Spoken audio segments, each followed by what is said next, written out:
भाजपने मुंबईतील 3 विद्यमान खासदारांपैकी 2 खासदारांचे पत्ते कट करत त्या ठिकाणी नव्या उमेदवारांची घोषणा केली। मात्र 2 जागा घोषित करणाऱ्या पक्षाने तिसऱ्या खासदार असलेल्या पूनम महाजन यांच्या जागेबाबत मात्र सस्पेन्स कायम ठेवलाय।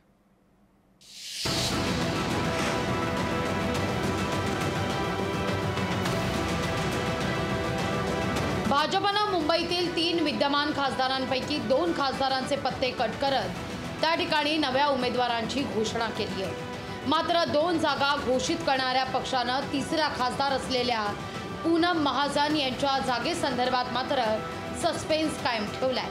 अशातच मतदारसंघात अब की बार पूनमताईच खासदार अशा आशयाचे पोस्टर व्हायरल झाले आहेत। पूनम महाजन यांना पक्षाकडून हिरवा कंदील मिळालाय की काय अशी चर्चा सुरू झाली आहे। या मतदारसंघात महाविकास आघाडीनं आपल्या उमेदवारीची घोषणा केलेली नाही, त्यामुळे मवियाच्या उमेदवारीनंतरच महायुती आपला उमेदवार देईल अशी रणनीती भाजपच्या गोटातून समजते।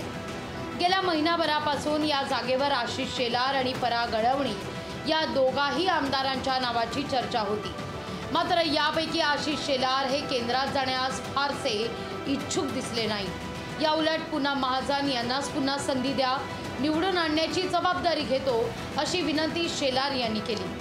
केंद्रातील नेत्यांना ही विनंती केल्याची चर्चा आहे। दरम्यान मध्येच अमित साटम यांचंही नाव चर्चेत आलं होतं। प्रमोद महाजन यांचा वारसा लाभलेल्या पूनम महाजन यांचं तिकीट सहज कापणं भाजपला तितकंसं सोपं नाहीये। त्यामुळे एकीकडे निष्ठावंतांची समजूत काढताना महाविकास आघाडीच्या उमेदवारास टक्कर देणाऱ्या सक्षम चेहऱ्याच्या भाजप शोधात आहे।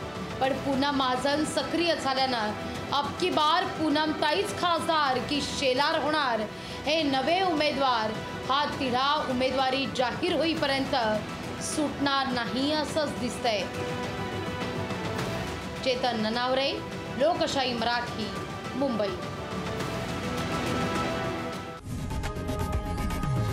लोकशाही मराठी ऐका, पहा, जागरूक रहा।